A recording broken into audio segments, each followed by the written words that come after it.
Welcome everyone. On behalf of Carthage College, I want to say how delighted I am that everyone is here.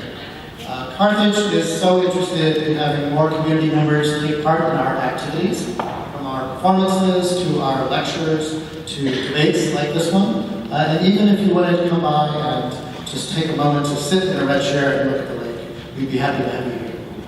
We're also very excited to be part of contributing to the growth and vibrancy of Kenosha and Racine and all of southeastern Wisconsin. And we're just delighted that we can hold this event in conjunction with the Kenosha News, the Journal-Times of Racine, and the Lake Geneva Regional News. And I want to take this moment to thank our candidates, Bryce, Bryan Steil, and Ken Yorgan, for being with us tonight and for sharing their perspectives on a number of critical issues. My job tonight is to tell you a bit about the format of the debate and then to introduce our moderators. The format will be that each candidate will make an opening statement of 2 minutes in length, and then following that, the moderators will ask a series of questions, and each candidate will have 1 minute to answer each of those questions. And at the end, each candidate will have 2 minutes for a closing statement.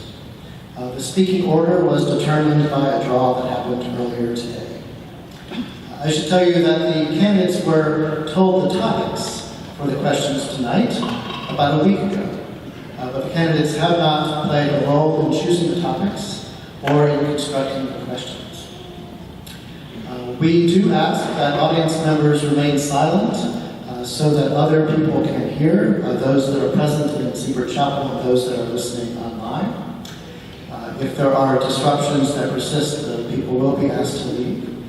And on the other hand, I'm delighted to say that our candidates have all agreed that afterwards they would be happy to talk to members of the audience and answer questions. So now I'd like to introduce our 3 moderators this evening, Bob Heiss, Catherine Hilson, and Jeff Roberg. And of course, each of you, if you'd like to turn around to talk about you, feel free. Bob Heiss is the executive editor of the Kenosha News, a position he's held since April. He's had a long career in journalism, most notably winning the McClatchy President's Award.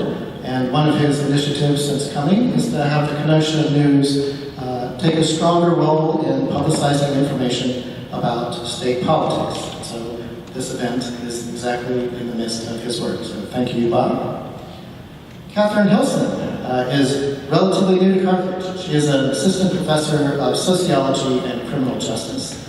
And her teaching and research explores the intersection of race, class, gender, crime, and social movements. So we're delighted that she could be a part of this. And then finally, our third moderator is Jeff Roberg, chair of political science and professor of political science at Carthage for quite a while. His teaching and research has been particularly concerned with human rights and environmental politics, especially in Latin America, but also in the former Soviet Union and its successor states. So with that, please join me in welcoming our candidates and our moderators.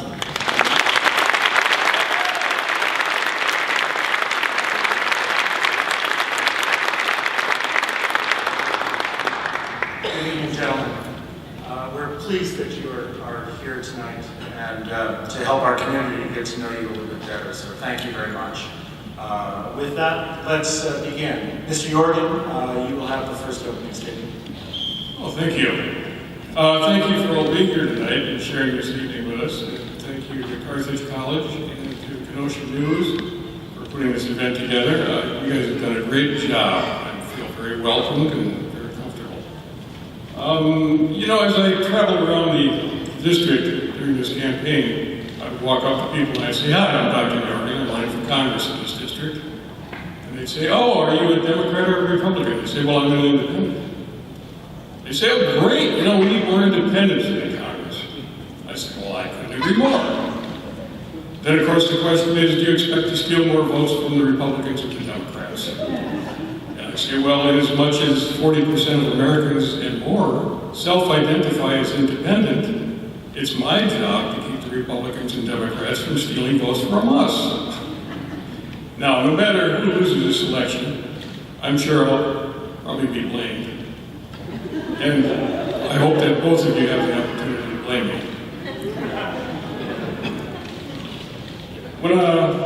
when an independent goes to Congress, I think he or she has a unique opportunity in being able to speak to both sides of the aisle. In fact, we are the aisle. And it's something that needs to be done, something that needs to break down this one-party dominance that goes back and forth, and really gets very little accomplished. So I think there are good people in the Republican side, there are good people in the Democratic side, and there may be enough of them to think and function independently and break down the dominance that the majority party has been having. One thing that I intend to do as a chiropractor is to take a treatment table into my office as a congressman, invite all my fellow congressmen to come in and have their backbone evaluated.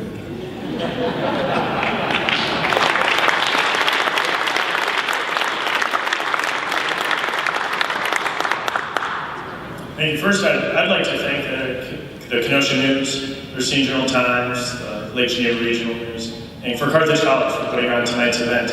I think what you're going to hear tonight is a great contrast in ideas. I think it's going to be a robust discussion of the direction that we want to take our country. I think that's a good discussion to have.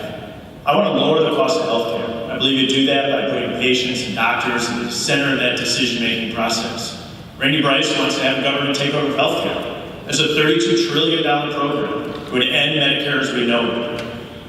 I believe we need to keep our taxes low. We need to keep more of our hard-earned money right here in southeast Wisconsin. I think that's in stark contrast to Randy Bryce. Randy Bryce would raise your taxes. He said, spend more of your hard-earned money to Washington, D.C. I believe we need to keep our communities safe. I stand with the men and women of law enforcement. I believe that's why I've earned the endorsement of all 6 sheriffs, Democrats and Republicans alike, across the 1st Congressional District. Randy Bryce would abolish ICE. His policies would make us less safe, not more safe. I think tonight you're going to hear a great contrast in ideas. What direction do we want to take our country? And I look forward to that conversation tonight, look forward to our discussion. Thank you.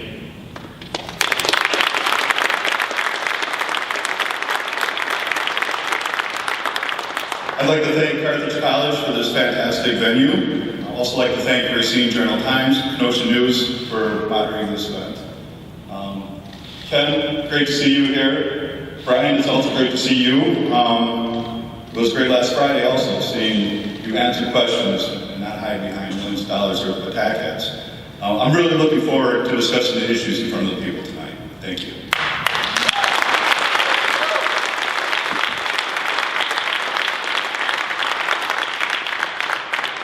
Thank you to all 3 attending tonight. The first question, a landmark report from the UN Scientific Panel on Climate Change describes a world of worsening food shortages, wildfires, and hurricanes, and a mass die-off of coral reefs as soon as 2040.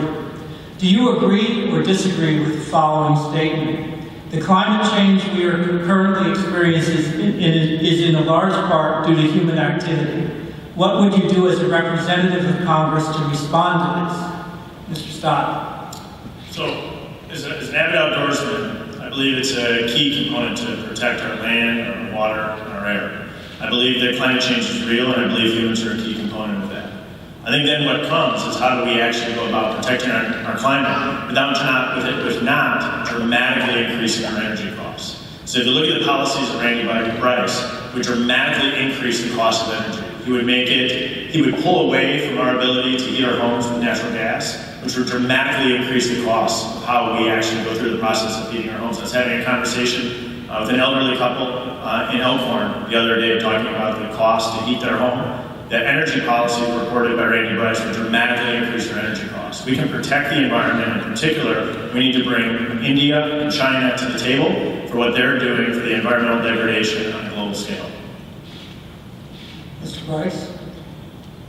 As far as costs go, the sun, we have plenty of sunlight for free. And I'm an advocate of switching. Obviously, climate change is real. We need to look no further than the flooding in Madison, the hurricane that hit Puerto Rico. They still don't have electricity in some places.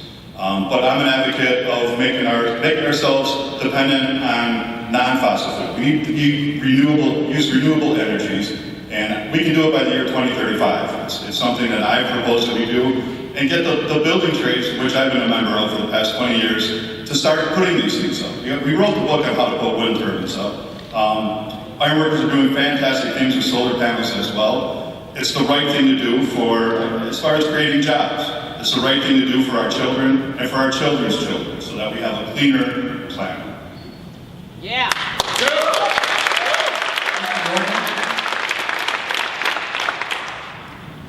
Well, I've been a proponent of solar energy for about 50 years, if you can believe that. And in 8th grade science class, they brought out a couple of little solar chips, and I was fascinated by that it could actually produce electricity.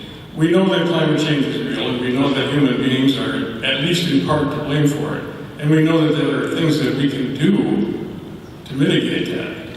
Why don't we do them? I don't think the argument should be whether we are responsible or not responsible.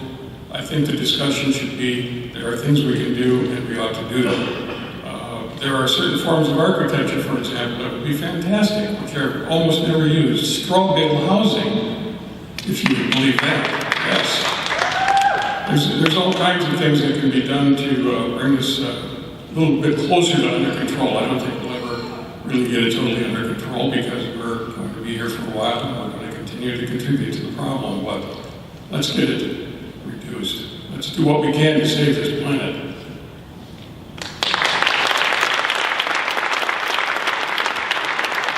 I'll just ask the audience, if you wouldn't mind, please hold applause until the end. We've got a lot of questions to get through and want to make sure that we can do so and give every moment possible to our candidates.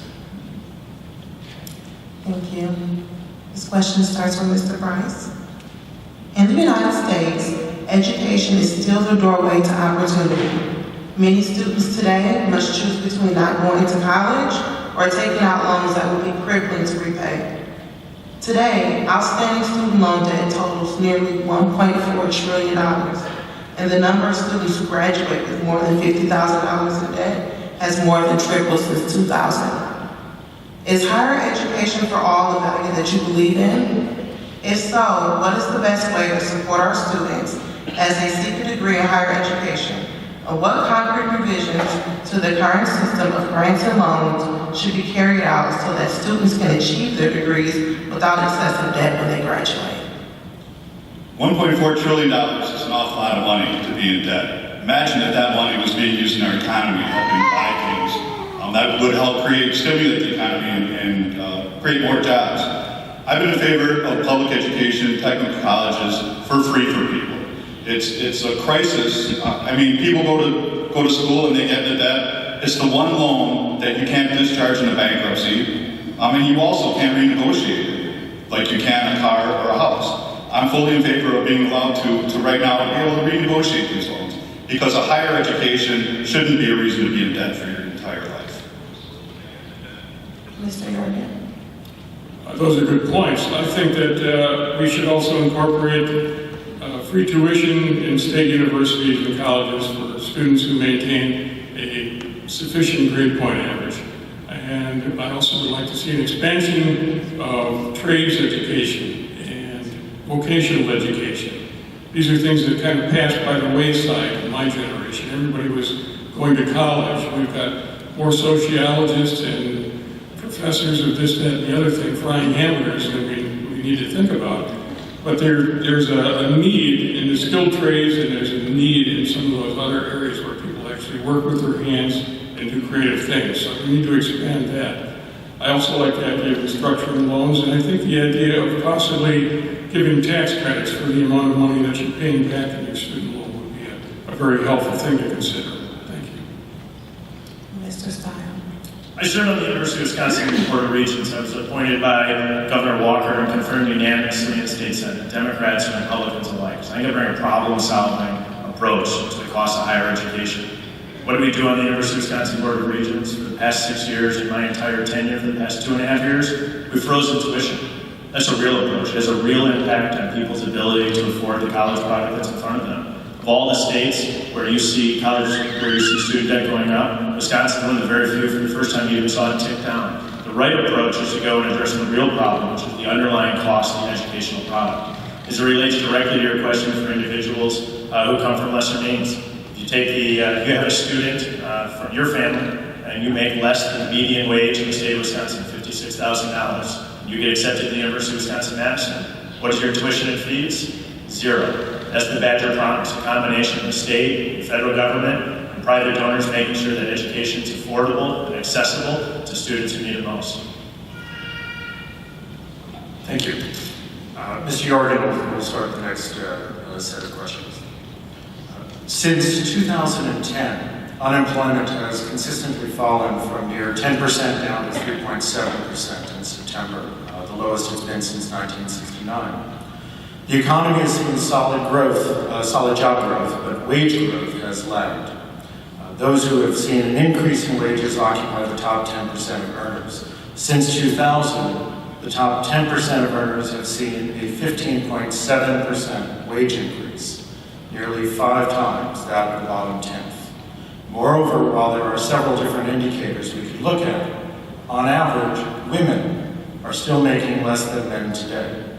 How should we deal with this wage stagnation and the general inequality of the haves and the have-nots, as well as improve the economic status of women and their earning power so that female students in the audience today can expect better pay equity in the future?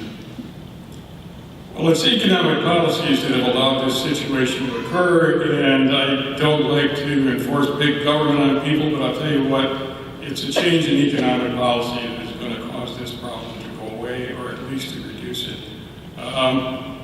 I believe in a living wage for anybody who works 40 hours a week productively. They should be able to feed, clothe, and house themselves, and be able to access health care whenever they need it. That's not happening right now. That needs to change. As far as women are concerned, I believe in equal pay for equal work. And I noticed that the subject of abortion was not on the questions that we were being asked, but I'll tell you what, I think there are a lot of women who would not make that choice if they had an economic base from which they could make that decision. So I'm all in favor of equal pay for equal work. Thank you. Mr. Steil. What we're starting to see in Wisconsin is noted is we're seeing a tight employment market. That's a positive step. It's a positive step because employers are competing for the best and the brightest amongst us. What we're starting to see is the very beginning of wage increases. We put in place policies at the federal level. We have tax reform. We've reduced the regulatory burden. And the direct impact of that is the job growth that's occurring right here in our communities, Racine and Kenosha in particular, along that I-94 corridor from the airport to the state line. We're seeing new businesses coming here, whether that's Foxconn or Herringbone, and we're seeing businesses that have been here for generations starting to continue to expand. As they go and begin that hiring process, what we're starting to see is the very beginning of wage growth. We need to continue the economic policies that have been put in place that have made these job increases such that they will lead to a continued improvement in the wage increase. Mr. Bryce. Unemployment rate is one thing to look at, but when people aren't making what they need with one job, when you're working 40 hours a week and you can't make it, you need 2 or 3 jobs, the unemployment rate is going to be down quite a bit. Governor Walker and the Republicans passed a bill a few years ago that make it much more difficult for women to get equal pay.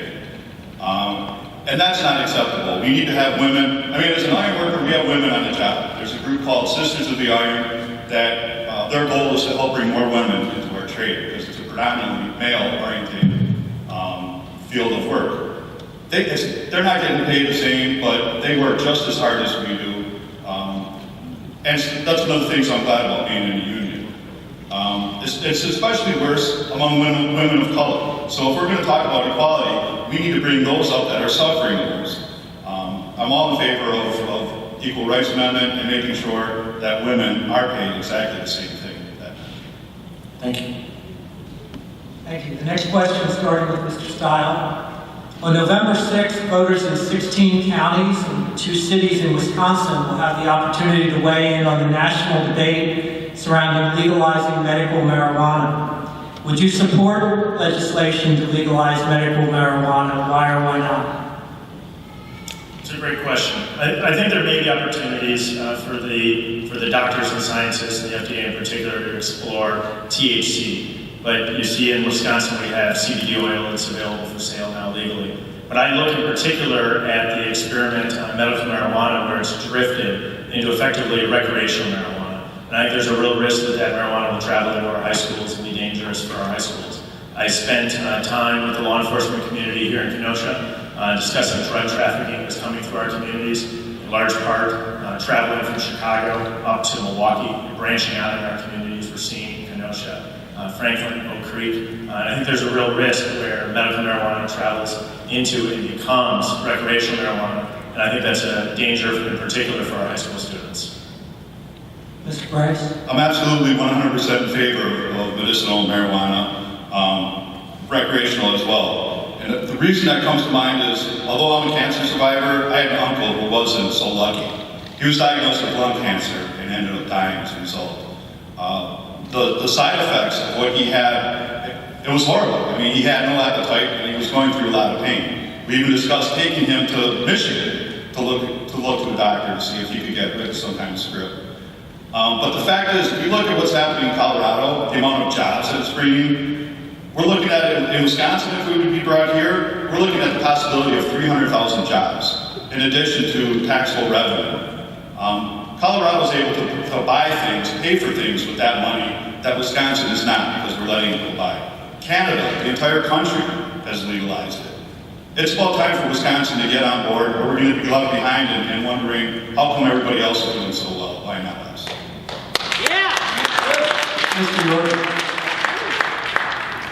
Well, I not only approve of medical marijuana, I think it's time to repeal the prohibition on cannabis entirely.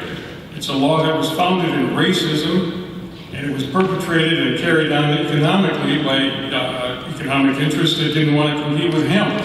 Hemp is very much the same plant as marijuana. They're a different strain, but it's the same plant. Hemp has been used throughout history for the fiber, for the pulp, for the seed oils, for all kinds of things. Construction, it makes the best paper on the planet. You get like 30 times the paper out of an acre of land that you do out of a forest. So we need to end that because it's had a terrible impact on our population. Those people who casually use marijuana and get arrested for it and incarcerated, they don't belong in jail. I mean, this is like a pre-crime crime. It's like, you're going to become a criminal if you smoke marijuana, so we're going to arrest you before you become a criminal. It's abhorrent and it needs to come to an end. Thank you. Okay, this question will also start with Mr. Bryce. The United States incarcerates more people than any other nation in the world, as 2.3 million people sit in jail and prison today. Mass incarceration is also a racial justice issue, as Black people are incarcerated at a rate 5 times higher than white citizens, and Latinos at a rate twice that of white citizens. In light of this, voters by wide margins favor major changes to our criminal justice system. Do you support criminal justice reform? What changes could be made to reform our criminal justice system and reduce our massive prison population? We have two systems right now. I'm definitely in favor of criminal justice reform. We have a system for rich people whereby somebody can turn themselves in during the day, write a check for $1 million, they're out by night. Somebody else, like the rest of us, we don't have that we can't do that. We need to do things, I mean, in talking about incarceration, for African American males in southeast Wisconsin, it's the highest. It's doubled here compared to every other state in the country. Not only that, but just up the street in Racine, 4th worst place to raise an African American. That's unacceptable. We need to have a system, one system, that's just for everybody. And we can do that by banging the box to make sure that people can get employed once they serve their time. People coming out of, when they're doing their time, they're not coming out of jail in a better place than they were before. We also need to get rid of mandatory minimum sentences, whereby the judges have their time, and we can't find some other alternative, whereby somebody could stay at home. Thank you. Mr. Yorgan? Well, you can refer to me as doctor, that's okay. The criminal justice system is replete with fallibility. I mean, it's in a bad condition. That's evidenced by the existence of the Innocence Project, which focuses on cases which could be impacted by DNA evidence. And they found a lot of people who have been convicted and they should not have been. And that's only the DNA evidence cases that are involved. Southeast Wisconsin has the highest incarceration rate of African American males between the ages of 18 and 35 in the entire United States. The United States has a higher number and a greater percentage of its citizens incarcerated than any country in the world, including those that are considered repressive. That's terrible. We really need to overhaul our criminal justice system, and part of the problem is, I'm running out of time. We'll get back to it. Mr. Stein. I think it's a great question. I think a large part of the question is how do we lower the recidivism rate?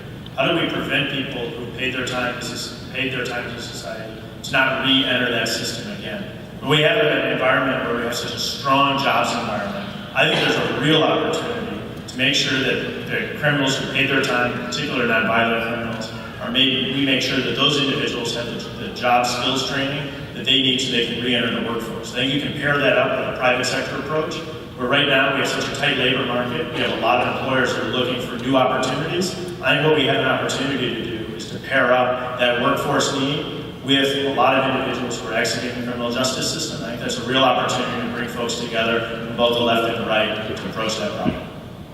Thank you. Whoever wins this seat in November will have to deal with issues of immigration, migration of refugees seeking asylum, undocumented workers, and young people who are currently protected by the Deferred Action for Childhood Arrivals Program, or DACA.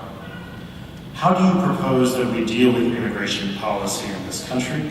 And what do we do with immigrants who may have been brought here as young children? Dr. Yorgan.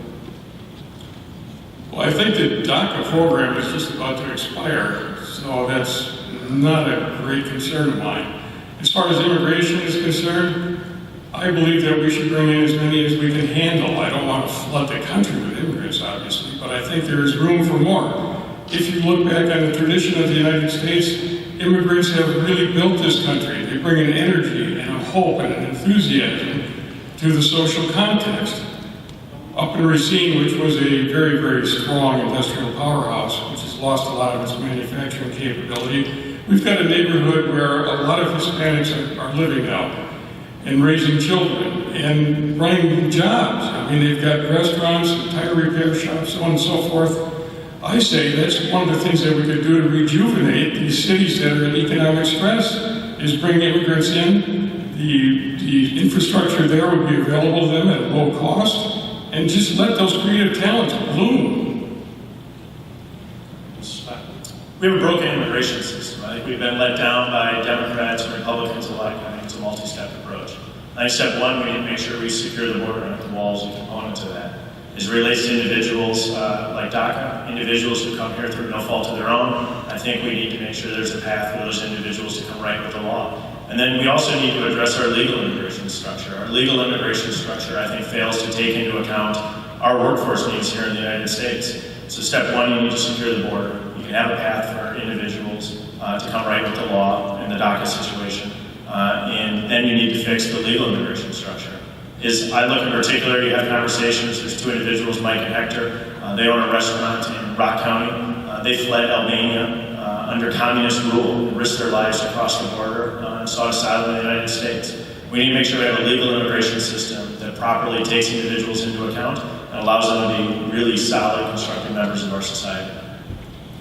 Mr. Bryce. I have to say, I think that wall is a silly idea. Spending tens of billions of dollars for a wall that can be defeated with a $40 step ladder. Right now, immigration, are you kidding me? We have, Donald Trump is putting kids in cages, in dog cages. That's unacceptable. This country is built on the backs of immigrants. One of the first things that I remember after the presidential election was getting a call from Voces de la Frontera. They're terrified of Donald Trump talking about, well, they're not sending their best up here. There's rapists and murderers. Never mind the fact that he's given white supremacists in Charlottesville a full pass. But when it comes to people, there's place in the world. When we have people coming up trying to seek refuge, and they're not welcome in the United States, this country is turning into something that it never was meant to be. It surely is not the reason I put on a uniform. We need to turn back, and these people need a clean DREAM Act, we need a clean DABA Act too, so their parents can stay. It's about keeping families together.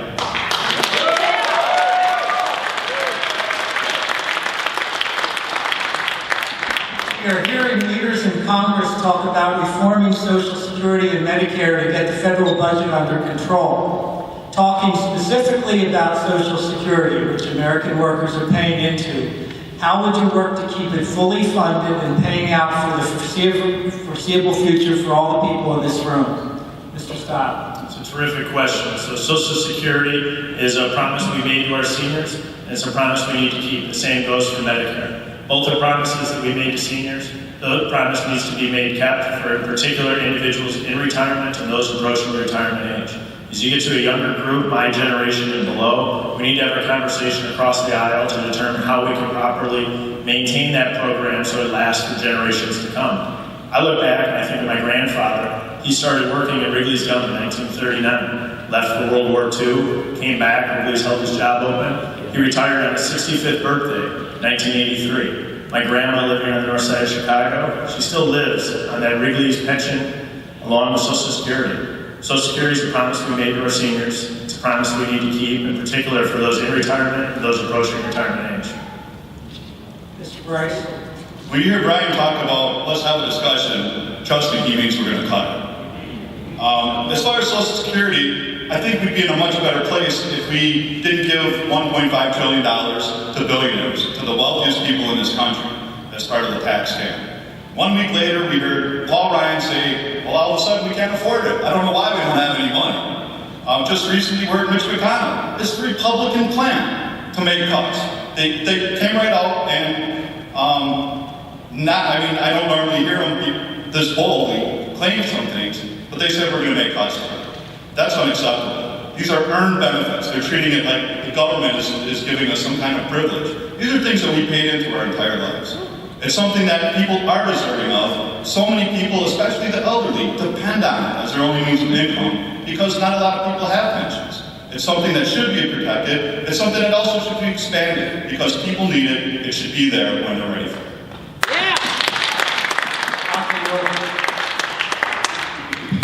One thing that people seem to forget is that Medicare is part of the Social Security Trust Program. The money for Medicare is drawn out of that trust. What we really need to do in this country is get rid of the concept of insurance altogether. We should reform health care financing. We should get rid of insurance. It's an old concept and it no longer serves its purpose.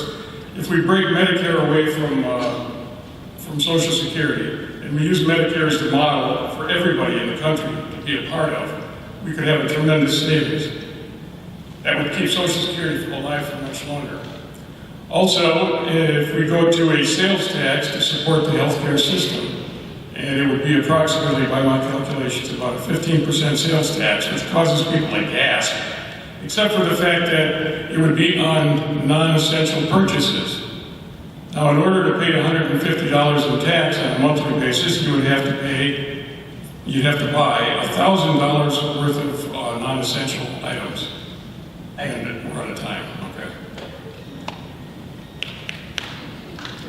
Mr. Bryce, the Me Too movement has sparked public conversations nationwide about the varied experiences and prevalence of sexual harassment and assault.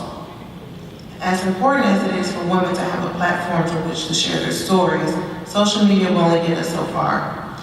How do you plan to protect victims of sexual assault and prevent future instances of sexual assault and harassment? Well, first of all, I'd like to commend the women that are coming forward and sharing their stories.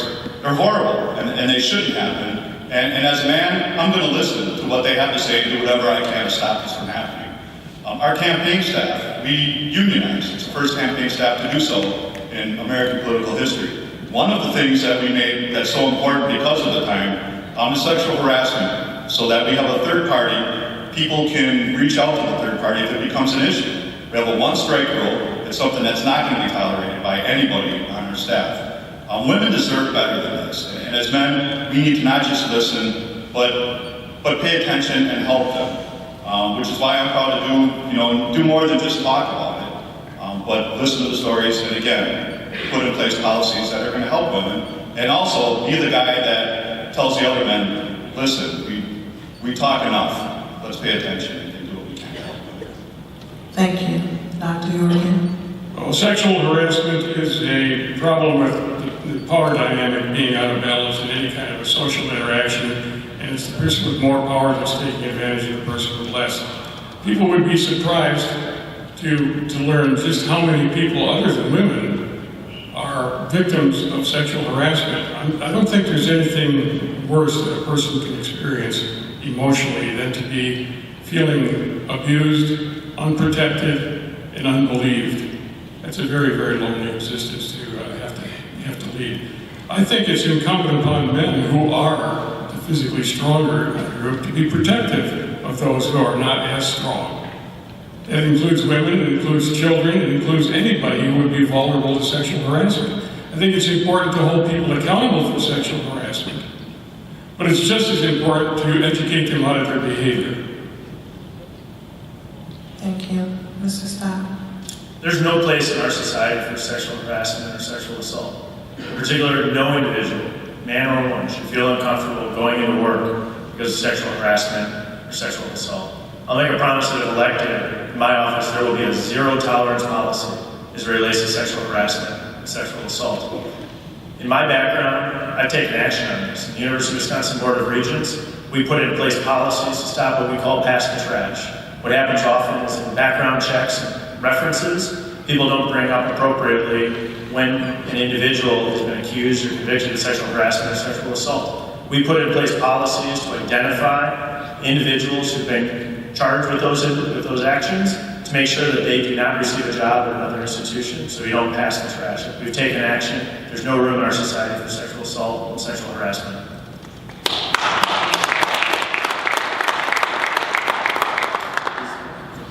Currently, 11.8 million Americans have insurance through the Affordable Care Act, but around 15.5% are still uninsured. That's up 2.8% from 2016. Moreover, the most recent Kaiser Health Tracking Poll continues to find the public more favorable than unfavorable in their views of the ACA. A March Kaiser Health poll found that 59% of Americans favor a Medicare for all plan, including about a third of Republicans polled.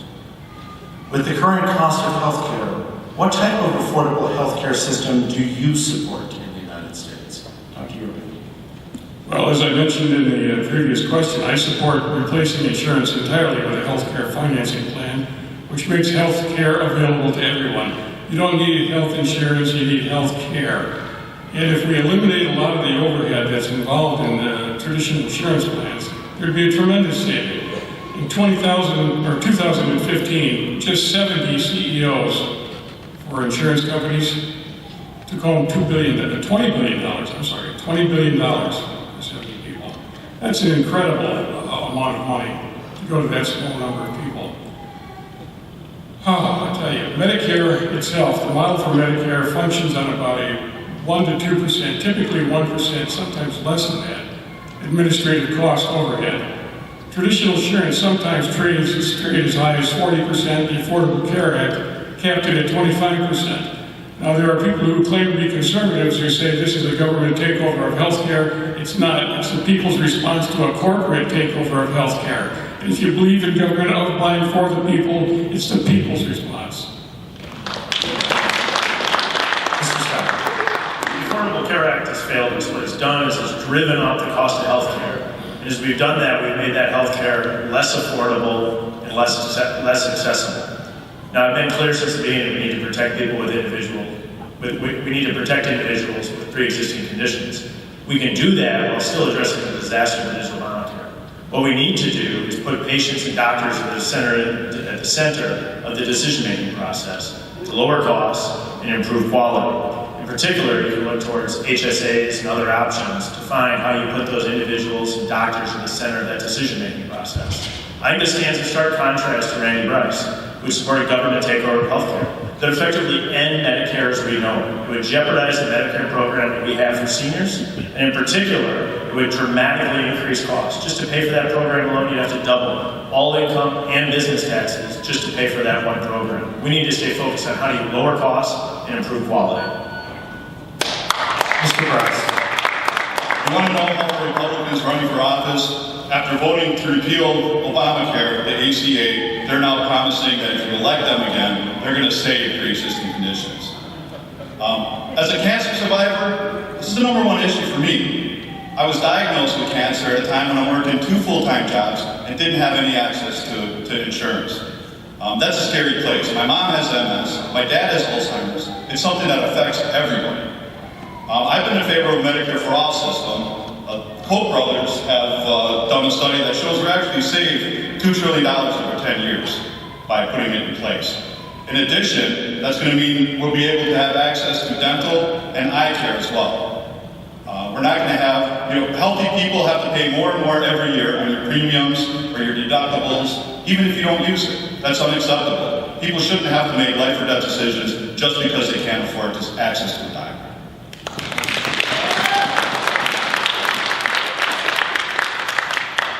Had you been in Congress this last session, would you have voted for the 2018 tax reform bill? Why or why not? And if you are elected, would you support another round of tax reform? Start with Mr. Steil. I think the tax reform bill that went through is a great step forward. I think it puts more money in the pocketbooks of people here in southeast Wisconsin. I think that stands in stark contrast with Randy Bryce. Randy Bryce would raise your taxes. I think that you're better off having more of your hard-earned money right here in southeast Wisconsin. In particular, you look at some of the other tax reforms that's encouraged investment right here in southeast Wisconsin. We see businesses coming in here and investing. Why is that important? It's important because they're out hiring individuals, and as we have more competition in the labor market, we're beginning to drive wages higher. What we need to do is put a lot of those policies so that they're permanently in place, so that your tax does not go up, that you can keep more of your hard-earned money in your pocketbook right here in southeast Wisconsin.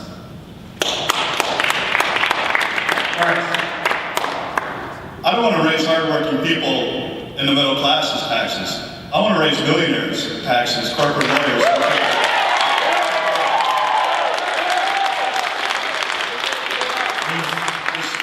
This last tax scam was ridiculous. 83% of all the benefits went to the very top 1%. Unacceptable. They're squeezing the middle class. You want to talk about wealth redistribution? It's happening right now. But it's from the middle class going upwards. That's unacceptable. People work too hard. We're more productive, numbers prove that, but our wages have been stagnant. The price of everything else is going up. So I don't know how we can expect to get by when we continue to squeeze the middle class, who's already doing everything to work, to maintain, and build what we have. Let's give the middle class a break. And the Democrats are the ones that are talking about tax cuts that actually benefit the hardworking people in the middle class.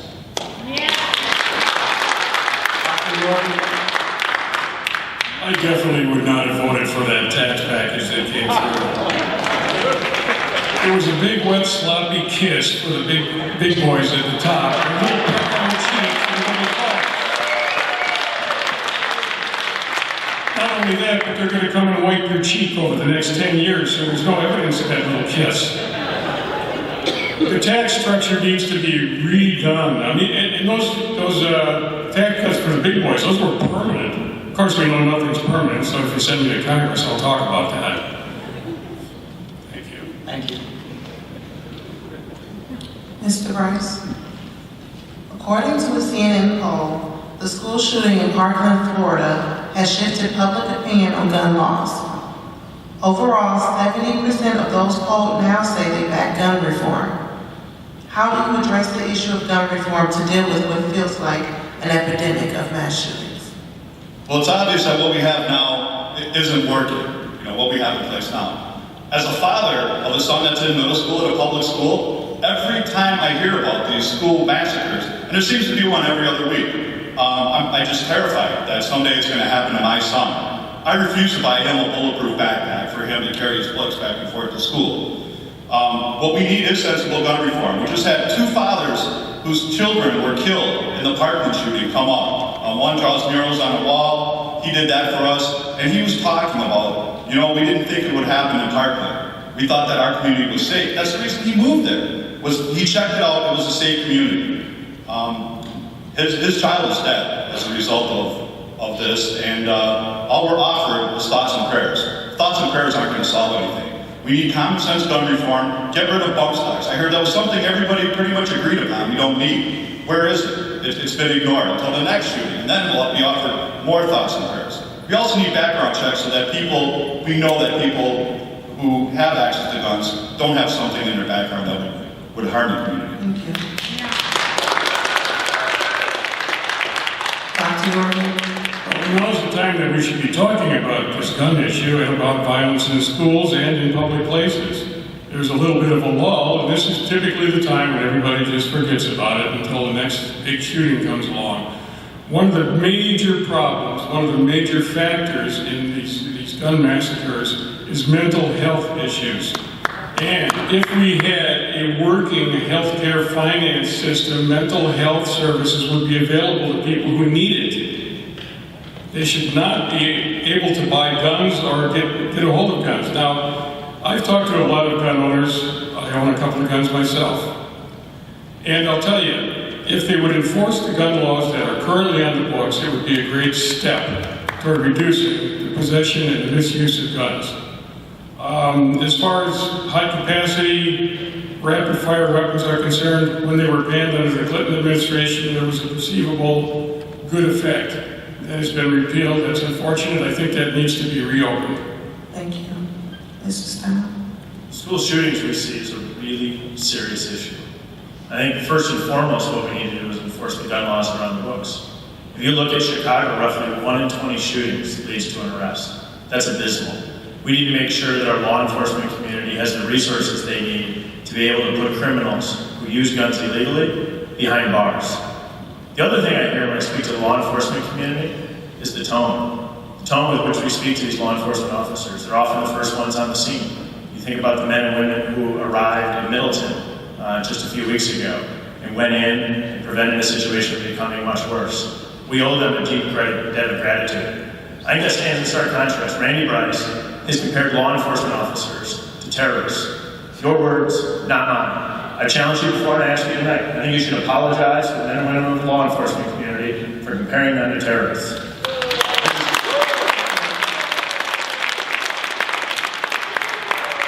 You don't have rebuttals, correct? Sorry? No rebuttals? Not tonight. Okay. This is our final question for the evening.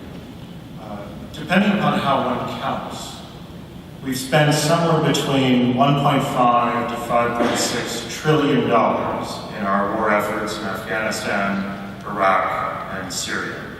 Given that the U.S. government says that these wars are being fought in support of our national interest, would you support a tax to pay for our current military efforts in Afghanistan, Iraq, and Syria, and retroactively to pay for our wars in Afghanistan and Iraq? Related to this, as a congressman, you may be called to vote on putting troops in harm's way. Under what conditions do you believe we should permit troops to roles abroad? Mr. Yorgan, Dr.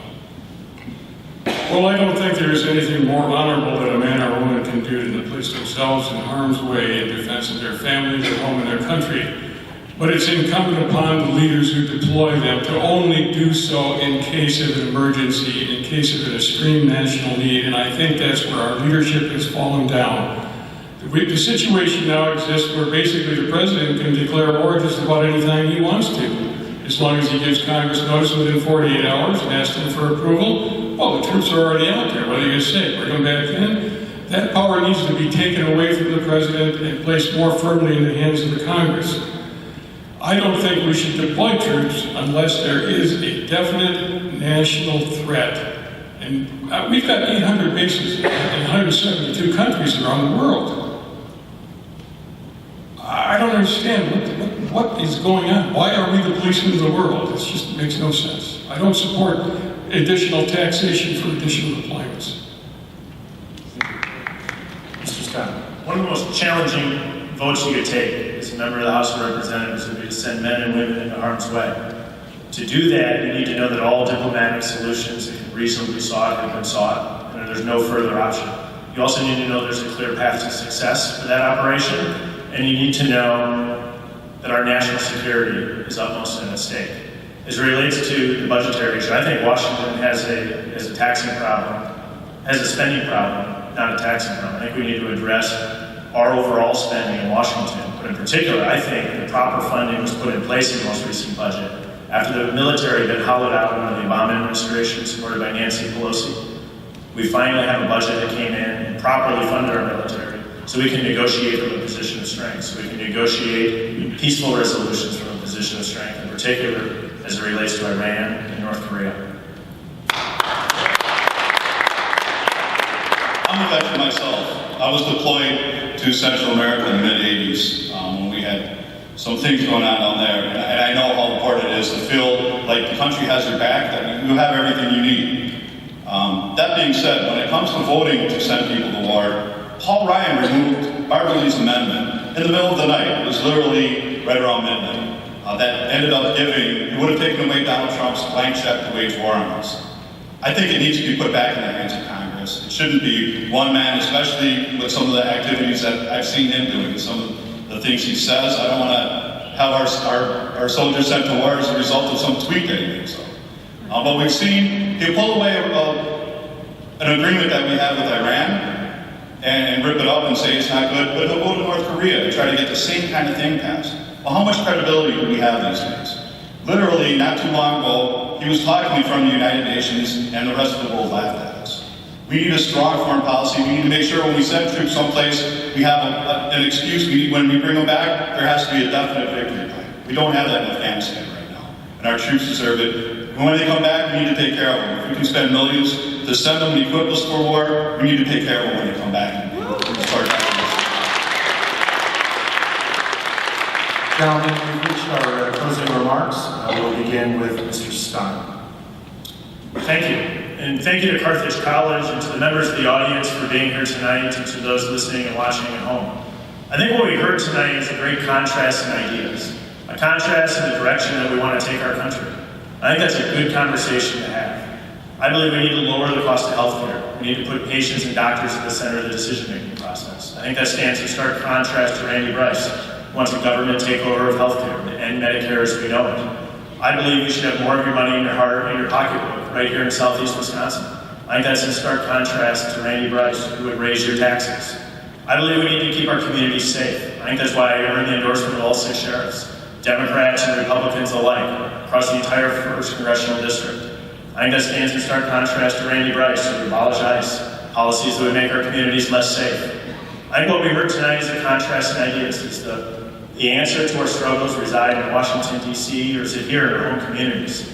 In Kenosha, Racine, Franklin, Oak Creek, Elkhorn, Janesville, and everywhere in between. I believe it's the latter. At the end of this election, 2 weeks from today, you'll have a choice. And as an American democracy, one of the most important things you can do is vote. And on November 6th, I humbly ask for your vote, because we can't afford to take a step back to the failed economic policies of the past. Together, we must continue to move our economy forward.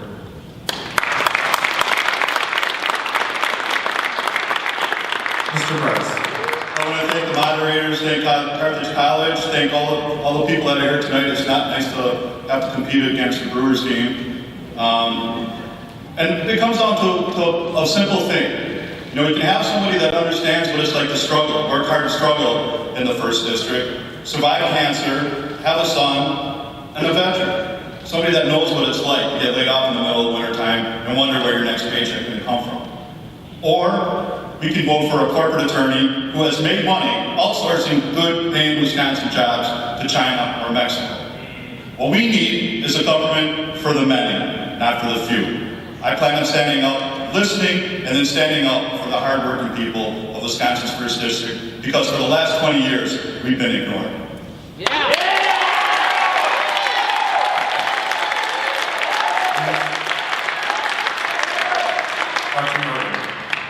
Well, thank you everybody for joining us here this evening. It's been a pleasure to talk with you and discuss these issues with the other 2 candidates. I heard a reference to the failed policies of the past, and I would like to say that this trickle-down theory of economics that we've been involved in for the last 40 years has been a dismal failure, and it's time to abandon that. Talk about the confiscatory policy for the redistribution of wealth. That's what's taking place when you give too much power to the corporations and the people that have too much money already.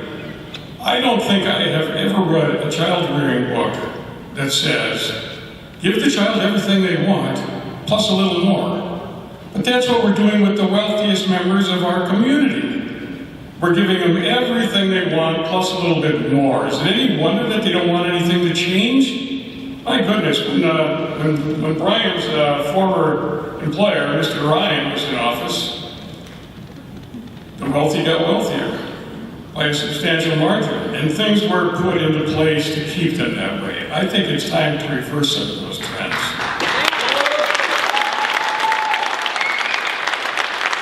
Thank you. We'll have closing remarks from President Jones.